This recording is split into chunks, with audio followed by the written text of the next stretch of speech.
अचानक पोलीस गावात शिरले आणि 78 वर्षाच्या आजोबांना अटक केली. भयानक प्रकार. आजोबांची हिस्ट्री समजताच गावकऱ्यांना धक्का. लोकांनी डोक्याला हात लावला. तारुण्यात केलेलं कांड समजताच लोक हादरले. नेमकं असं काय घडलं होतं की संपूर्ण गावात कुजबूज सुरू झाली?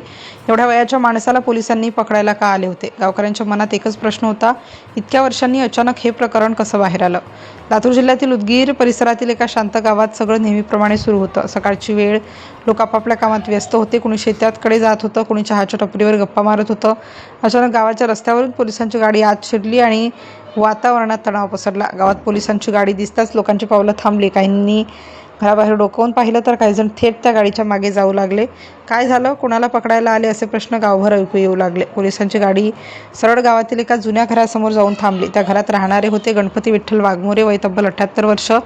गावात सर्वजण त्यांना वाघमोरे आजोबा म्हणून ओळखत होते. पोलीस घरात गेले आणि काही मिनिटातच वाघमोरे आजोबांना बाहेर घेऊन आले. त्यांच्या हातात कागदपत्रे होती आणि आजूबाजूला पोलीस उभे होते. हे दृश्य पाहून गावकरी अवाक झाले.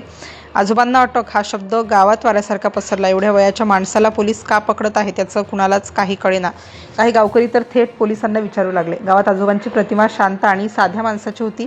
वर्षानुवर्ष ते इथे राहत होते. गावातील कार्यक्रम, सण समारंभ यामध्ये त्यांचा नेहमी सहभाग असायचा. त्यामुळे लोकांना हे दृश्य अजिबात पटत नव्हतं.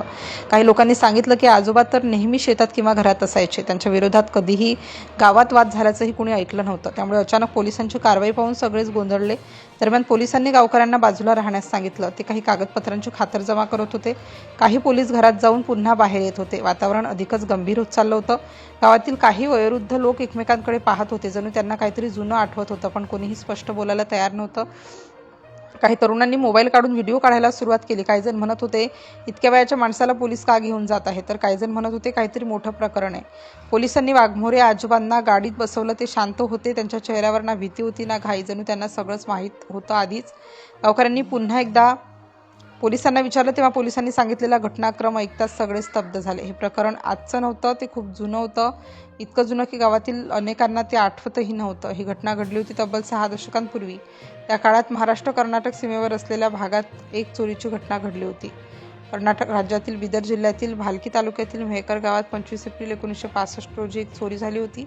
त्या गावातील मुरलीधर माणिकराव कुलकर्णी यांच्या 2 म्हशी आणि एक रेडकू अचानक गायब झालं होतं. त्यावेळी पोलिसांनी तपास सुरू केला. काही दिवसांनी लातूर जिल्ह्यातील कुर्की गावात त्या म्हशी आणि रेडकू सापडलं. तपास करताना पोलिसांना गणपती विठ्ठल वाघमोरे यांचं नाव समोर आलं. त्यावेळी पोलिसांनी वाघमोरेंना अटक केली होती. न्यायालयात प्रकरण दाखल झालं आणि त्यांना जामीनही मिळाला. पण जामीन मिळाल्यानंतर ते अचानक फरार झाले. न्यायालयाने त्यांच्या विरोधात वॉरंट जारी केलं. पण काळ पुढे सरकत गेला आणि हे प्रकरण हळूहळू लोकांच्या लक्षातूनही निघून गेलं. दरम्यान या प्रकरणातील दुसरे आरोपी कृष्ण चंदर यांचं 2006 साली निधन झालं. तसेच ज्याची म्हैस चोरीला गेली होती त्या माणिकराव कुलकर्णी यांचाही काही वर्षांपूर्वी मृत्यू झाला. मात्र कर्नाटक पोलिसांच्या नोंदीत हे प्रकरण अजूनही बंद पडलेलं नव्हतं. वाघमोरे फरार आरोपी म्हणून नोंदवलेच होते. काही काळापूर्वी पोलिसांनी जुन्या प्रकरणांची तपासणी सुरू केली. त्यामध्ये 1965च्या या चोरीच्या प्रकरणाची फाईल पुन्हा उघडली गेली. तपास करताना पोलिसांना समजलं की गणपती विठ्ठल वाघमोरे हे आता लातूर जिल्ह्यातील उदगीर परिसरात राहतात आणि त्यांचं वय आता 78 वर्ष आहे. त्यानंतर कर्नाटक पोलिसांनी लातूरमध्ये येऊन स्थानिक पोलिसांच्या मदतीने कारवाई केली आणि वाघमोरे आजोबांना अटक केली. तब्बल 60 वर्षांपूर्वी 2 म्हशी आणि एक रेडकू चोरीच्या प्रकरणात फरार झालेल्या आरोपीला अखेर पोलिसांनी पकडलं. आणि ते आरोपी म्हणजे गावात शांतपणे आयुष्य जगत असलेले 78 वर्षांचे गणपती विठ्ठल वाघमोरे हे आजोबा होते.